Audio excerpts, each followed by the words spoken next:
आप नहीं कहते है। हैं कि उस जब वो बयान वज़ीर को ख़ारिजा है तो उनकी misinterpret टांगें किया है, कपकपा रही थी और इस माथे में टोले पसीना था, भी यही कहते ये हैं? हुकूमती सुन ले ना। आपकी ज़ुबानी सुनना उस चाहूँगा, क्या कहा था शाह जो महमूद कुरैशी ने? सुन ले।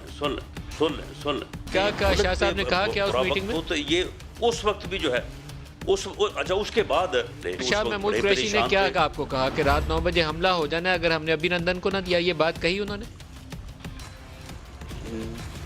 कि शाह महमूद कुरैशी की परेशानी और उसके बाद ये कहना कि जी आप इस मीटिंग को ख़त्म कर दें, प्राइम मिनिस्टर का मज़ीद इंतज़ार ना करें। सर, आप मेरे सवाल का जवाब नहीं दे रहे। क्या वो मसरूफ है, वो मसरूफ है, ये कहा कि मीटिंग चल अभिनंदन को रही वापस ना किया है, तो रात इंडिया 9 जो बजे है इंडिया वो हमला कर इंडिया की देगा? तरफ से ये है कि वो अपना हमला कर देगा। राणा साहब, वहाँ किसी ने उस मीटिंग में ये तो नहीं कहा कि अभिनंदन को अभी ना दिया तो इंडिया हमला कर देगा? हमें बड़ा डर है इस बात का, ये तो नहीं कहा वज़ीर आज़म ने क्या कहा है वहाँ पे?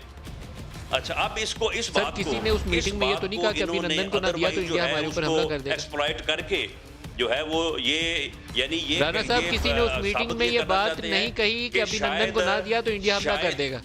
नहीं, हो सकता है अयाज सादक साहब से ये बात की हो। अयाज सादक साहब को मैं समझता हूँ कि बड़ा ऑनरेबल आदमी है और बड़े सीजर्ड आदमी है, उनसे उन्होंने ये बात कही होगी तो उन्होंने ये बात की है। मैं ये एक्सपेक्ट नहीं करता नहीं कि सर, ये अयाज assumption सादक मेरे साहब ख्याल ने में आपकी जो है दुरुस्त नहीं वो मुझे मालूम होती।